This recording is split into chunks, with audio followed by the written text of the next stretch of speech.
Backstage Pass, Institute of Gaming. For more details, contact 7093965965.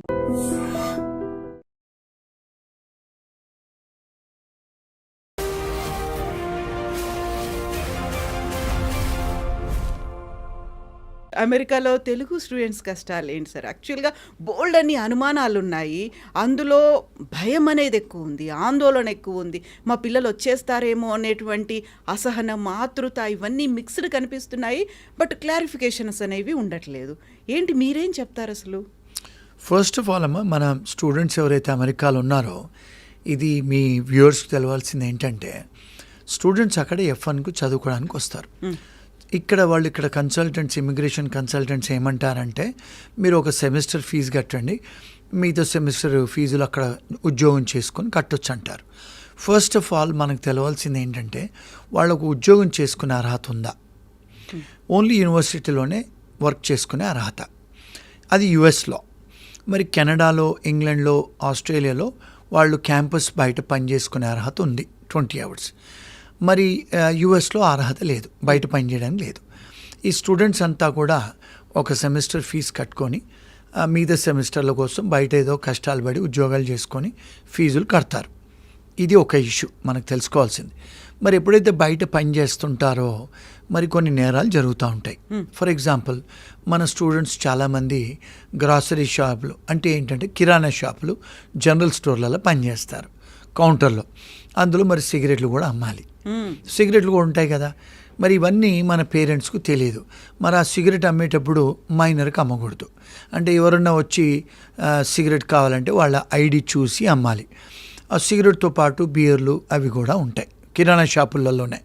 So వాళ్ళకు బియర్లు అమ్మేటప్పుడు కూడా వాళ్ళ ఐడి చూసుకొని జాగ్రత్తగా అమ్మాలి. ఫస్ట్ ఆఫ్ ఆల్ మన స్టూడెంట్స్కి ఆ గ్రాసరీ షాపులు, కిరాణా షాపులు, జనరల్ స్టోర్లలో పనిచేసే అర్హత లేదు. ఎందుకు? మీరు ఓన్లీ క్యాంపస్లో చదువుకోవాలి. కానీ ఇవన్నీ క్యాష్కు పనిచేస్తారు, అది నేరం, అదొక నేరం, అంటే ఇమిగ్రేషన్ నేరం. రెండోది, మీరు అక్కడ ఎవరికైతే మైనర్స్కు సిగరెట్లో లేకపోతే లిక్కర్ అమ్ముతారు కదా, అది రెండో నేరం.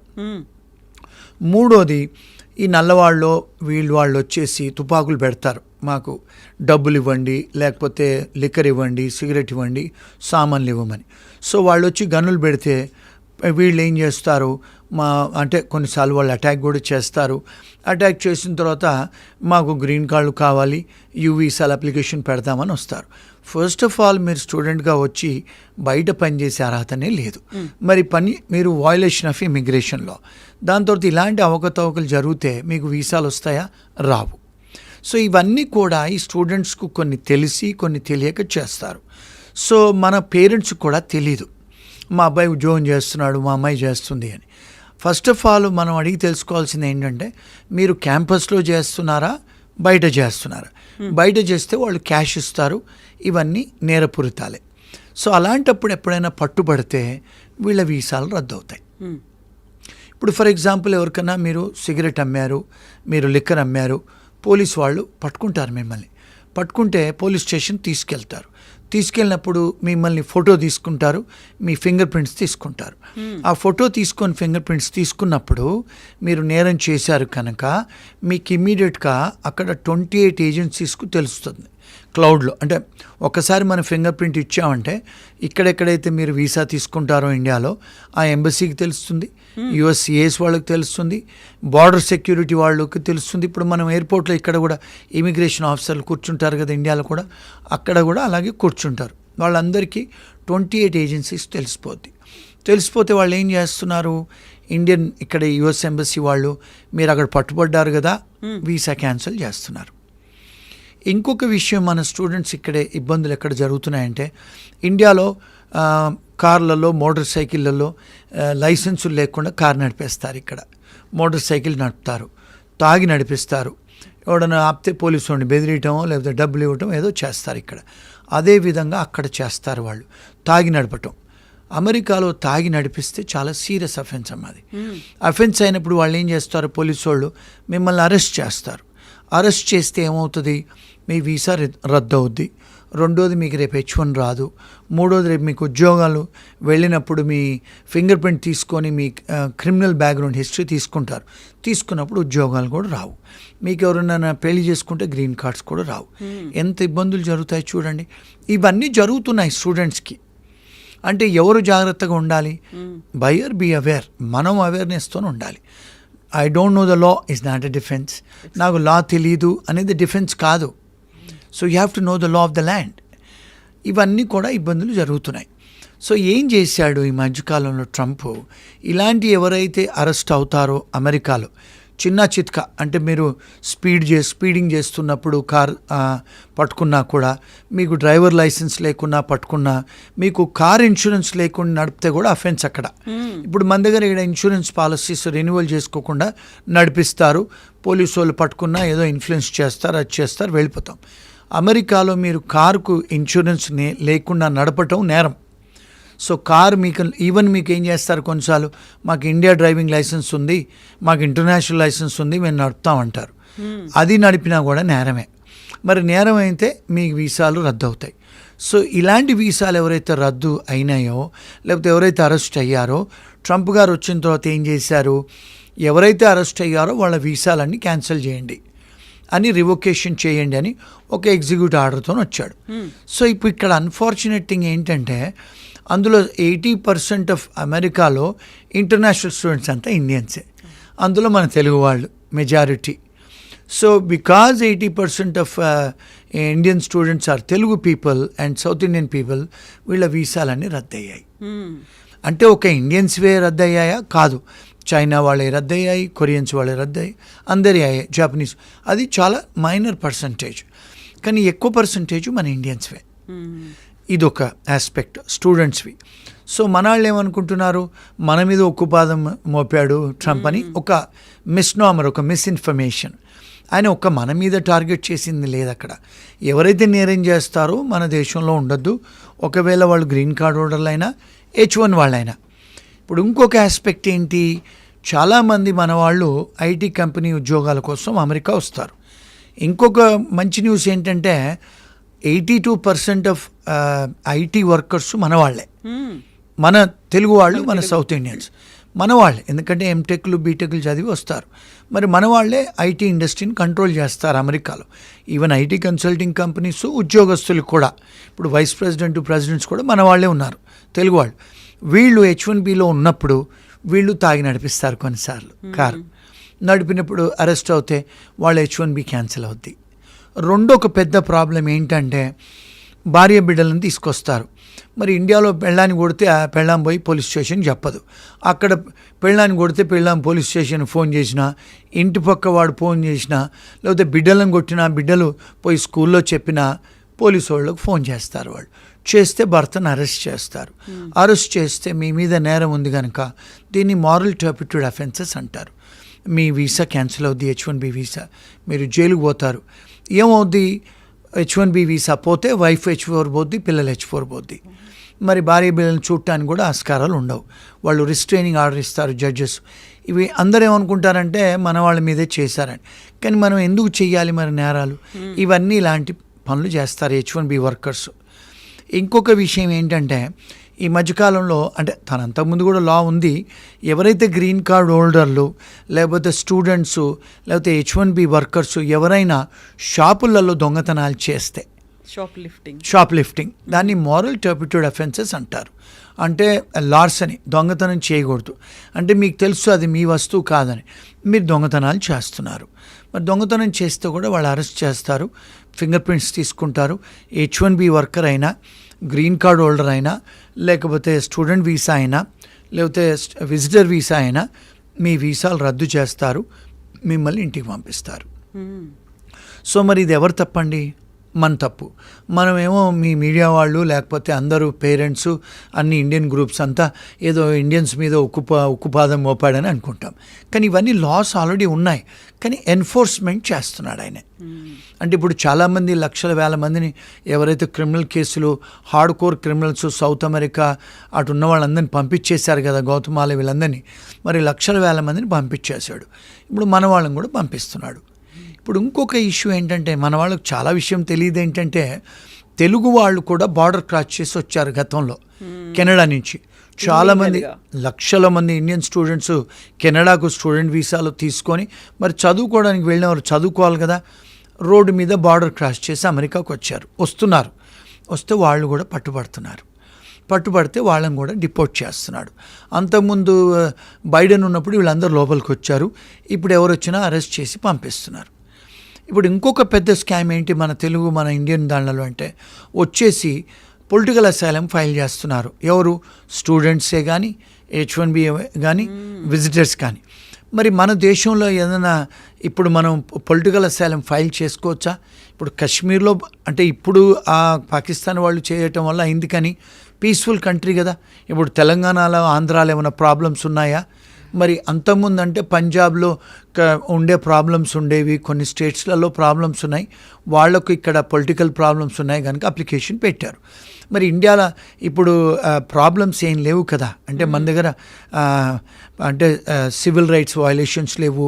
ఇప్పుడు కొన్ని ఆర్గనైజేషన్స్ ఫర్ ఎగ్జాంపుల్ తమిళ్ వాళ్ళు ఉన్నారు శ్రీలంకలో, అప్పుడు తమిళ్ టైగర్స్ ఉన్నప్పుడు వాళ్ళకి ఇబ్బందులు జరిగాయి. సో మన ఇండియా కూడా మనం అసైలం ఇచ్చాము. ఇప్పుడు రోహింగాస్ వచ్చారు మన బంగ్లాదేశ్ నుంచి, మనం ఇచ్చాము పొలిటికల్ అసైలము. అట్లా కొన్ని కంట్రీస్ డిస్టర్బ్ కంట్రీస్ ఉన్నాయి. ఇప్పుడు ఫర్ ఎగ్జాంపుల్ పాలస్తీన్ వాళ్ళు ఉన్నారు, ఇజ్రాయెల్ వారు ఉన్నారు, యుక్రెయిన్ వాళ్ళు ఉన్నారు. కొన్ని దేశాలలో యుద్ధాలు జరుగుతున్నాయి, అక్కడ వాళ్ళు ఏమైనా పొలిటికల్ అసైలం పెట్టుకుంటే ఓకే ఇచ్చారు. గతంలో ఇండియా నుంచి కూడా వచ్చిన ఇప్పుడు సేమ్ సెక్స్ వర్కర్స్ వాళ్ళకు కూడా మేము ఇప్పించాము అమెరికాలో. ఇప్పుడు అది కూడా లీగలైజ్ అయింది కదా ఇండియాలో. మరి ఇక్కడ మన తెలుగు వాళ్ళు స్టూడెంట్సే కానీ, H1B వాళ్ళే కానీ విజిటర్స్ వచ్చి బార్డర్ క్రాస్ చేసి వచ్చి పొలిటికల్ అసైలం అప్లికేషన్ పెడుతున్నారు. మరి అది ఫేక్ కదండి. ఇలాంటివన్నీ చేస్తారు, వాళ్ళని అరెస్ట్ చేసి డిపోర్ట్ చేస్తే మన మీద ఉక్కుపాదం అంటారు. ఇవంతా మిస్ఇన్ఫర్మేషన్ అండి. ఇవన్నీ లాఫుల్గా ఇంతకుముందు కూడా ఉండేది అమెరికాలో, కాకపోతే ఎన్ఫోర్స్మెంట్ జరుగుతుంది ఇప్పుడు. సో ఈ స్టూడెంట్స్ అందరినీ ఈ మధ్యకాలంలో ఒక 4-5 వేల స్టూడెంట్స్ వీసాలన్నీ రద్దయ్యాయి. రద్దయితే ఏమైంది, వీళ్ళందరూ ఏం చేశారు, యూనివర్సిటీ వాళ్ళందరూ అంటే కలిసి ఏం చేశారు, ట్రంప్ గారి మీద అడ్మినిస్ట్రేషన్ మీద కేసు వేశారు. వేస్తే ప్రొఫెసర్లు కూడా యుఎస్లో అమెరికన్ ప్రొఫెసర్స్ అసోసియేషన్ అంతా కూడా కేసులు వేశారు. కేసులు ఏమైనా వేశారు, మీరు ఒక నోటీస్ హియరింగ్ ఇవ్వలేదు స్టూడెంట్స్కి, మీరు యూనిలాటరలీ అంటే మీ ఇష్టానుసారంగా ఆర్బిటరల్లీ కెప్రేషియస్లీ మీరు నోటీసును హియరింగ్ ఇవ్వలేదు. అంటే procedural due process, substantive due process అని అమెరికన్ కాన్స్టిట్యూషన్లో అంటారు. ఇండియాలో మనకు సింపుల్గా అర్థం చేసుకోవాలంటే ప్రిన్సిపల్స్ ఆఫ్ న్యాచురల్ జస్టిస్. మనకు నోటీస్ ఇవ్వాలి కదండి, మీరు మీ వీసా రద్దు చేస్తామని. ఏమీ చేయకుండా ఒక రాత్రి పొద్దున వచ్చే వరకు అందరి వీసాలు రద్దు చేశాడు. ప్రొసీజర్స్ ఫాలో కాకుండా చేస్తే వీళ్ళు స్టూడెంట్స్ కూడా ఫైల్ చేశారు, ప్రొఫెసర్లు ఫైల్ చేశారు, యూనివర్సిటీ వాళ్ళు ఫైల్ చేశారు. ఎందుకంటే మెజారిటీ ఆఫ్ స్టూడెంట్స్ అంతా కూడా ఇంటర్నేషనల్ స్టూడెంట్స్ ఇండియా నుంచి వచ్చిన వాళ్ళే ఉన్నారు. సో మరి వ్యాపారం తగ్గిపోద్ది కదా యూనివర్సిటీస్కి. అందుకని వాళ్ళు కేసులు వేస్తే అందరూ హైకోర్టు, సుప్రీంకోర్టు జడ్జెస్, అంటే ఇక్కడ ఇండియాలో హైకోర్టు సుప్రీంకోర్టు అంటారు, అక్కడ అమెరికాలో హైకోర్టు సుప్రీంకోర్టు అనరు, ఫెడరల్ కోర్ట్స్ అంటారు అక్కడ. అంటే మన ఇండియాలో కూడా ఇంగ్లీష్ వాళ్ళు ఉన్నప్పుడు హైకోర్టు సుప్రీంకోర్టుని ఫెడరల్ సిస్టమ్ అనేవాళ్ళు. ఆ ఫెడరల్ జడ్జెస్ ఇంజంక్షన్స్ ఇచ్చారు, మీరు ఇలా చేయడానికి వీల్లేదు అని ఇంజంక్షన్స్ ఇస్తే మళ్ళీ మీరు వీసాలు తిరిగి ఇచ్చేయాలని చెప్పి ఆర్డర్స్ ఇస్తే మళ్ళీ చాలామందికి ఇప్పుడు ఏం చేశారు, ఓవర్ నైట్ ట్రంప్ గారు అందరికి వీసాలు ఇచ్చేయండి అన్నాడు. మళ్ళీ ఎవరైతే వీసాలు పోయినాయో మళ్ళీ ఓవర్ నైట్ అందరికి వీసాలు వచ్చేసాయి. సో ఈ మధ్య కాలంలో ఏమైంది, ఈ 15 రోజులు 1 monthలో కొంతమంది భయపడి వెనక్కి వచ్చేసారు, ఇండియాకు వచ్చారు. మరి ఇండియాకు వచ్చారు, మళ్ళీ వాళ్ళ వీసాలు వచ్చాయి. మరి వాడి పరిస్థితి ఏంటి, అది పెద్ద డిబేట్ ఇప్పుడు. మరి మళ్ళీ వెనక్కి రావచ్చా? Answer is yes. మళ్ళీ వాళ్ళు ఎంబసీకి వెళ్ళి మళ్ళీ వీసాలు తీసుకొని వెనక్కి రావచ్చు, ఎందుకంటే మరి వాళ్ళ వీసా వచ్చేసింది కదా. అదొకటి. రెండోది ఏంటంటే ఎవరికైతే ఈ మధ్యకాలంలో చాలామంది ఏమవుతున్నాయంటండి, స్టూడెంట్లు, ఇది మన పేరెంట్స్ తెలుసుకోవాల్సిన విషయం, వాళ్ళ పేరెంట్స్ కూడా చెప్పరు. ఈ స్టూడెంట్స్ ఆడపిల్లలు మగపిల్లలు 2 ఇష్యూస్ ఉన్నాయి ఇక్కడ. ఒకటేమో క్లిప్టోమీనియా, కొంతమంది దొంగతనం చేయటం ఒక సైకలాజికల్ డిజార్డర్. రెండోది ఏంటి, ఈ స్టూడెంట్స్ సీనియర్ అమ్మాయిలతోని సీనియర్ స్టూడెంట్స్తో పోతారు, ఈ జూనియర్ అమ్మాయిలు జూనియర్ అబ్బాయిలు వెనకాల పోతారు. అంటే మన దగ్గర ఎట్లయితే ర్యాగింగ్ భయానికో సీనియర్స్ అని వెళ్తారు, వీళ్ళందరూ గ్యాంగులు పోతారు. ఈ అంటే షాపులలో పోయి వాడు ఎవడో సీనియర్ చెప్తాడు ఈ సంచి పట్టుకుంటే పట్టుకొని బయటకు వస్తారు. దొంగతనం చేసింది వాడితో పాటు ఉన్న జూనియర్ గాడు వీళ్ళందరూ పట్టుబడతారు, జైలుకు పోతారు, ఆడపిల్లలైనా మగపిల్లలైనా. అలాంటి కేసులు మా ఫర్మ్స్ చాలా వస్తాయి. పట్టుబడితే ఏమవుతుంది, వాళ్ళ వీసాలు రద్దు అవుతాయి. అది మారల్ టర్పిట్యూడ్ అఫెన్సెస్ దొంగతనం చేస్తే. సో అలాంటివి జరిగినప్పుడు కూడా జాగ్రత్తగా ఉండాలి. కానీ ఇంకొకటి ఏంటంటే వీళ్ళు అక్కడ డిఫెన్స్ కొంతమంది లీగల్ ఎయిడ్ లాయర్స్ని ఇస్తారు. మన స్టూడెంట్స్ ఏంటంటే పేరెంట్స్కు చెప్పుకోరు, ఇలాంటి పట్టుబడితే ఓ రోజు రాత్రి జైల్లో ఉంటారు. పేరెంట్స్కి పోతే సిగ్గు పోతుంది, ఫ్రెండ్స్కి చెప్పుకోలేరు. అక్కడ ఎవరైతే ఫ్రీ లాయర్స్ని ఇస్తారో పెట్టుకుంటారు. ఆ లాయర్స్ ఏమంటారు, మీరు ఏదో $100-200 దొంగతనం చేశారు కదా, జడ్జి ముందుకు వచ్చి ఒప్పుకోండి, మీకు ఫైన్ వేసేస్తారంటారు. అలాంటివి చేయకూడదు. అంటే మీరేంది కన్విక్షన్ అయిపోతుంది, అంటే రికార్డ్స్లో ఉండిపోద్ది. రికార్డ్స్లో ఉండిపోతే మీకు వీసా క్యాన్సిల్ అవుద్ది, మీకు రేపు H1 రాదు, ఉద్యోగం రాదు, గ్రీన్ కార్డ్ రాదు. ఒకవేళ ఇండియాకి వచ్చినా కూడా మళ్ళీ వెనక్కి రావడానికి ఉండదు. సో ఇలాంటి చిన్న చిన్న పనులు, పిచ్చి పనులు స్టూడెంట్సే కానీ H1B వాళ్ళు చేస్తూ ఉంటారు. అంటే పెనీ వాజ్ పౌండ్ ఫౌలిష్. ఒక లాయర్ని పెట్టుకుంటే వాడు కొట్లాడతాడు. మా ఫర్మ్కి ఏ కేసులు వచ్చినా కూడా మొదటిసారి తప్పు చేస్తే ఆ దేశాలలో వాళ్ళు ఒక ఛాన్స్ ఇస్తారు. అంటే 1 year తర్వాత డిస్మిస్ చేస్తారు కేసుల్ని. అలాంటి విసులుబాటు ఉంది అమెరికాలో. కొన్నిసార్లు ప్రాసిక్యూటర్తోని మాట్లాడవచ్చు, వీళ్ళు ఇంటర్నేషనల్ స్టూడెంట్స్, H1B వర్కర్సు, వీళ్ళు గ్రీన్ కార్డ్ హోల్డర్లు, వీళ్ళకి కన్విక్షన్ అవుతే వీళ్ళ గ్రీన్ కార్డులు, వీళ్ళ H1లు, వీళ్ళ స్టూడెంట్ వీసాలు, విజిటర్ వీసాలు క్యాన్సిల్ అవుతాయి. సో దయచేసి మీరు డిస్మిస్ చేయండి, ఫస్ట్ టైం కేసులు కదా అని మనం ప్రాసిక్యూటర్తో వాళ్ళు మాట్లాడితే కేసులు ఫస్ట్ టైం అని చెప్పి డిస్మిస్ చేస్తారు. ఎక్స్క్యూజ్ ఉంటుంది ఫస్ట్ టైం. అంటే వాళ్ళంతా హార్ష్ పనిష్మెంట్స్ ఇవ్వరు. ఇవి అక్కడ లోకల్ లాయర్స్ని పెట్టుకొని మాట్లాడుకొని చేసుకోవాలి. అక్కడ ఏంటంటే క్రిమినల్ డిఫెన్స్ అటార్నీస్ని, ఇమిగ్రేషన్ లాయర్ని పెట్టుకొని చేసుకుంటే వాళ్లకు బెటర్. కానీ ఇవన్నీ స్టూడెంట్స్ ఇవన్నీ తెలియదు, H1 వాళ్ళకి తెలియదు, ఎవరికి చెప్పరు, రూమ్మేట్స్కి చెప్పరు, పేరెంట్స్కి చెప్పుకోరు, ఎవరితో మాట్లాడరు. వాళ్ళు డిసిషన్ తీసుకొని వాళ్ళ కాళ్ళ మీద వాళ్ళే గుడ్డలు పెట్టి కొట్టేసుకుంటారు. సో అవన్నీ అయిన తర్వాత మళ్ళీ మా దగ్గరికి కాంటాక్ట్ చేస్తారు. మీరు ఎందుకు ఒప్పుకున్నారు అంటే, కొన్నిసార్లు అక్కడ ఏంటంటే మన దగ్గర లేదండి, పనిష్మెంట్స్లలో retributive and deterrent and reformative effect అని ఉంటుంది. అంటే ఏంటి, మీరు ఒక తప్పు చేస్తే దానికి రిఫార్మ్ అవ్వాలి. వాళ్ళు ఏం చేస్తారు, అక్కడ మీరు వెళ్ళి మీరు కమ్యూనిటీ సర్వీస్ చేయమంటారు. కమ్యూనిటీ సర్వీస్ అంటే మన వాళ్ళు ఏమనుకుంటారంటే గార్డెన్, ఏదో పబ్లిక్ పార్కులు క్లీన్ చేయటం, బాత్రూమ్లు క్లీన్ చేయటం, రోడ్డు ఊడవటం అని అనుకుంటారు. కానీ అది కన్విక్షన్. అది అంటే మీరు రిఫార్మ్ అవుతారు. ఆ బాత్రూమ్లు కడిగేటప్పుడు, లేకపోతే పబ్లిక్ పార్కులు క్లీన్ చేసేటప్పుడు, అరే నేను తప్పు చేశానని మనం ఫీల్ అవుతాం కదా. అంటే you are reforming yourself, you're saying I'm what is that I have done అని. So that is also a punishment. కానీ ఈ లాయర్లు వీళ్ళకి చెప్పరు, వీళ్ళు కూడా రీసెర్చ్ చేయరు. ఏదో కమ్యూనిటీ సర్వీస్ అంట $50 $100 కట్టేయడమే కదా, నాకు ఇక్కడ అయిపోతుందని. అలాంటి స్టూడెంట్స్ చేయకూడదు, ఎవరైనా చేయకూడదు. Until you become a citizen అయితేనే మిమ్మల్ని డిపోర్ట్ చేయరు. ఈవెన్ గ్రీన్ కార్డ్ వాళ్ళైనా కూడా డిపోర్ట్ చేస్తారు. ఇంకొక పెద్ద ప్రాబ్లం మన స్టూడెంట్స్ ఫేస్ అయ్యేది ఏంటంటే అండి, ఇవన్నీ వీళ్ళు చెప్పరు. ఇప్పుడు అక్కడ అంటే ప్రాస్టిట్యూషన్ కొన్ని స్టేట్స్లలో లీగలు, కొన్ని స్టేట్స్లలో ఇల్లీగలు. ఇప్పుడు కొన్ని స్టేట్స్లలో ఏదైతే ఇల్లీగల్ ఉంటుందో అక్కడ మీరు పోయి మీరు ప్రాస్టిట్యూషన్ అటెంప్ట్ చేసినా కూడా, ట్రై చేసినా కూడా జైలుకు పోతారు. ఇంకొకటి ఏంటంటే వాళ్ళు అమెరికాలో ఏం చేస్తారంటే, ఎక్కడైతే ఇల్లీగల్ ఉంటుందో, ప్రాస్టిట్యూషన్ ఇల్లీగల్ ఉంటుందో, పోలీసు వాళ్ళు ఏం చేస్తారు, ఆన్లైన్లో కూర్చొని ప్రాస్టిట్యూట్స్ లాగా యాక్టింగ్ చేసి మన స్టూడెంట్స్ని, మన H1B వాళ్ళను, గ్రీన్ కార్డ్ వాళ్ళను వాళ్ళేస్తారు, ట్రాప్ చేస్తారు. సో వీళ్ళు కమ్యూనికేట్ చేస్తారు కదా, మీరేంటి, మీ పేరేంటి అదని వాళ్ళు ఆడపోలీసే కూర్చొని చేస్తారు.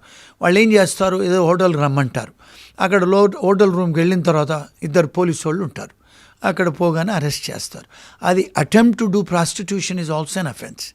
నేను చేయలేదు కదా అనటం కాదు, you're attempting to do prostitution is also an offence. ఇవి కన్విక్షన్స్ అవుతాయి. ఎందుకంటే మీకు బియాండ్ రీజనబుల్ డౌట్ అక్కడ వాళ్ళు ప్రూవ్ చేయాల్సిన అవసరం లేదు. మీరు చాటింగ్ చేశారు, అక్కడికి వచ్చారు, కెమెరాలు కనపడుతున్నాయి, ఎవిడెన్సెస్ ఉన్నాయి. సో ఇలాంటివి కూడా కన్విక్షన్స్. మన వాళ్ళు ఏం చేస్తారు, మన పేరెంట్స్కో, ఫ్రెండ్స్కో, రూమ్మేట్స్కో, చుట్టాలకు చెప్తే సిగ్గుబోద్ది కదా, వాళ్ళు ఒప్పేసుకుంటే వాళ్ళ వీసాలు రద్దు అవుతాయి. ఇవి చిన్న చిన్న ఇష్యూస్ అని మనం అనుకుంటాం, నేను చేయలేదు కదా అని. మరి పెద్ద ఎఫెక్ట్ కదండి. సో ఇలాంటి ఇష్యూస్ కూడా మా దగ్గరకు వస్తూ ఉంటాయి. ఇంకొక లాస్ట్ ఇష్యూ, వీళ్ళు ఏం చేస్తారంటే స్టూడెంట్స్ కూర్చొని తాగుతారండి. అమ్మాయిలు కూడా ఈ మధ్య తాగుతున్నారు. తాగుకొని అపార్ట్మెంట్లో గొడవలు పెట్టుకుంటారు. ఇండియాలో కొట్టుకుంటారు కదా, అట్లా కొట్టుకుంటే ఇంటి పక్కోడో లేకపోతే ఎవరో అమ్మాయి ఫోన్ చేస్తే అందరూ అరెస్ట్ అవుతే అది కూడా సీరియస్ అఫెన్సే. కొట్టుకోవటం కూడా అఫెన్సే, తిట్టుకోవటం అఫెన్సే, తాగి గొడవ వస్తే పక్కింటోడు ఫోన్ చేసినా కూడా అదే అఫెన్సే. కొన్నిసార్లు అది కూడా చాలా అంటే నేరం అవుతుంది. వాళ్ళందరిని పట్టుకొని పోతారు, వీళ్ళ వీసాలు రద్దు అవుతాయి, ఉద్యోగాలు రావు. ఇంకా లాస్ట్ ఇష్యూ, మన వాళ్ళు ఏం చేస్తారు, అమ్మాయిలు అబ్బాయిలు అక్కడికి వచ్చిన తర్వాత లివ్ ఇన్ అరేంజ్మెంట్స్. మనం ఇక్కడ ఏదో అనుకుంటాం, మా అమ్మాయి ఆడ బాగా చదువుకుంటుంది, మా అబ్బాయి చాలా పతివ్రతలాగా ఉన్నాడని. వీళ్ళంతా లివ్ ఇన్ రిలేషన్షిప్స్లో ఉంటారు. అమ్మాయిలు అబ్బాయిలు తాగి గొడవలు పెట్టుకుంటారు. కొట్టుకుంటే అమ్మాయి ఫోన్ చేసింది అనుకోండి, ఆ అబ్బాయి జైలుకి పోతాడు. జైలుకి పోయిన తర్వాత ఈ అమ్మాయి తర్వాత సెన్సస్కి వచ్చి ముర్రో అంటుంది. వాడు పోలీసు విత్డ్రా చేసుకోడు కేసు, వాడు అరెస్ట్ అయిపోయాడు, వాడి వీసా క్యాన్సిల్ అయిపోద్ది. ఎంత చిన్న విషయాలు ఎంత సీరియస్ అవుతాయి చూడండి. ఇవన్నీ వీళ్ళు తల్లిదండ్రులకు చెప్పుకోరు, ఫ్రెండ్స్ చెప్పుకోరు. ఇవన్నీ అయిన తర్వాత మాలాంటి ఎవరో తెలుగు లాయర్లకు ఫోన్ చేస్తే మేమేం చేయగలుగుతాం చెప్పండి. ఇప్పుడు చేతులు కాలిన తర్వాత ఆకులు పట్టుకోలేంగా. సో ఇవన్నీ కూడా మీ ప్రేక్షకులు, మీ ఫ్రెండ్స్, ఆడియన్స్ తెలుసుకోవాల్సిన విషయాలు ఇవన్నీ. ఇది ఇంత ఓపెన్గా ఏ లాయర్ వచ్చి చెప్పరండి. నేను ఇక్కడికి చాలా, ఎందుకంటే మాకు ఇండియాలో ఆఫీసులు ఉన్నాయి, ప్రాక్టీస్ చేస్తాము. ఆస్ట్రేలియాలో కూడా మా లా ఆఫీసులు ఉన్నాయి, యూకేలో కూడా మాకు అడ్వకేట్ ఆఫీసులు, యూఎస్లో, కెనడాలో ఉన్నాయి. కనుక మాకు అందరూ కూడా కాంటాక్ట్ చేస్తారు. తెలుగు వాళ్ళు మాట్లాడతాను, నేను చెప్తాను, ఇవన్నీ చేస్తూ ఉంటారు. ఇవన్నీ చాలా కష్టం కదండి. Once you are arrested and once your visa is terminated, మీకు ఉద్యోగాలు కూడా రావండి ముందు. ఎందుకంటే వాళ్ళు మీ బ్యాక్గ్రౌండ్ చెక్ చేస్తారు ఉద్యోగం ఇచ్చేటప్పుడు, అది అందులో వచ్చేస్తుంది. అది ఎప్పటి వరకు ఉంటుందో ఒక్కసారి మీ ఫింగర్ ప్రింట్ తీసుకుంటే 20 సంవత్సరాలు ఉంటుంది. మరి 20 సంవత్సరాల వరకు మీకు అది క్లియరెన్స్ చేసుకోవచ్చా? ఒక్కసారి ఫింగర్ ప్రింట్ క్లియరెన్స్ అవ్వదు. మీకు కెనడా కూడా వీసా రాదు, యూకేకి వీసా రాదు, ఆస్ట్రేలియా వీసా రాదు. ఎందుకు? వీళ్ళు ఏం చేశారంటే యూఎస్ఏ వాళ్ళు ఈ 5 దేశాలతో ఒక అగ్రిమెంట్ చేసుకున్నారు. అంటే షేరింగ్ ఆఫ్ ఇన్ఫర్మేషన్. వీళ్ళందరూ ఆ ఇన్ఫర్మేషన్ షేర్ చేసుకున్నారు కనుక మీరు ఏ దేశాలకు పోయినా వాళ్ళకి తెలిసిపోద్ది. అంటే మనం ఏదో అమెరికాలో చేసి వచ్చాము, నేను కెనడాకి వెళ్తాను, యూకేకి వెళ్తాను, ఆస్ట్రేలియాకి వెళ్తాను, న్యూజిలాండ్ వెళ్తానంటే మీకు రావు వీసాలు. సో జాగ్రత్త పడాలి. చిన్న తప్పుకు పెద్ద పనిష్మెంట్స్. ఇవన్నీ కూడా పేరెంట్స్ తెలుసుకోవాలి, వెళ్ళే స్టూడెంట్స్ తెలుసుకోవాలి, వెళ్ళిన స్టూడెంట్స్ తెలుసుకోవాలి, H1B వాళ్ళు తెలుసుకోవాలి, గ్రీన్ కార్డ్ వాళ్ళు కూడా తెలుసుకోవాలి. ఇవన్నీ మేము మాట్లాడాలి అంటే అమెరికాలో లాయర్లు ఫోన్ చేస్తే మేము 50,000 రూపాయలు తీసుకొని ఫోన్లో చెప్తాము ఇవన్నీ. సో ఇవన్నీ కూడా మీ మీ మీ ఆఫీస్కి వచ్చి, ఐ డ్రీమ్స్కి వచ్చి మీ ప్రేక్షకులకు ఫ్రీగా చెప్తున్నాము. సో వీళ్ళందరూ కూడా చూడాలి ఇవన్నీ వైరల్ చేయండి, అందరు షేర్ చేసుకోండి ఇన్ఫర్మేషను. ఇలాంటి ఇంకా చాలా ఇన్ఫర్మేషన్ ఇస్తాం. Thank you so much Srinivas గారు. యూజువల్గా ఏంటంటే మేము యూఎస్కి వెళ్ళాలి అనేటువంటి హడావిడి ఉంటుంది, ఆ తొందర ఉంటుంది, అక్కడ ఉన్నటువంటి కన్సల్టెంట్స్ ఏదో చెప్పారు, పేరెంట్స్ కూడా ఆనందపడుతున్నారు అనుకుంటాం. కానీ వెళ్ళిన తర్వాత చేసేవి మేజర్ క్రైమ్స్ కావది, చిన్న అఫెన్సెసే, పర్లేదులే తప్పించుకుంటాం, ఏదో టికెట్ అడిగి వేశారు, ఫైన్ కట్టాము, వచ్చేసాము అనుకుంటాం. కానీ అది రిపర్కషన్స్ ఎలా ఉంటాయి, లైఫ్ లాంగ్ ఎఫెక్ట్ ఎలా చూపిస్తుంది అనేవి చిన్నవి బట్ ఫోకస్ పెట్టాల్సినటువంటి అంశాలు, మర్చిపోకుండా అవేర్నెస్లో ఉంచుకోవాల్సినటువంటి అంశాలు. Thank you so much Srinivas గారు, ఇంత మంచి ఇన్ఫర్మేషన్ ఇచ్చినందుకు. Thank you.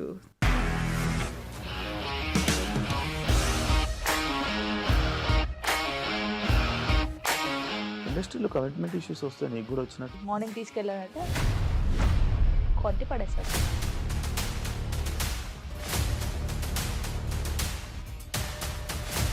ఒక్కళ్ళు కూడా చూడలేదు ఈ సినిమా అని చెప్పడానికి కూడా చాలా ధైర్యం కావాలి. అది నిజం కదా, దాంట్లో ధైర్యం ఏంటి? ఇది నెక్స్ట్ డే ప్లేట్ మార్చేస్తే తప్పు కదా. As of now we're comfortable this అని నేను అనుకుంటున్నాను. రష్మిక గారిది మీది ఒకే ఊరంట కదా? నీకు కోపం వచ్చిందంటే బాగా తిట్టేత్తరా? తిట్టేద్దామండి. నిజంగా గేమ్ ని ఎలా చేంజ్ చేయగలిగారు? ఏపీఎస్ఎఫ్సి వాళ్ళకి 6 నెలల్లో నేను 6 లక్షలు కట్టా. బిజినెస్ చేయాలనుకుంటే it is as difficult as riding a tiger.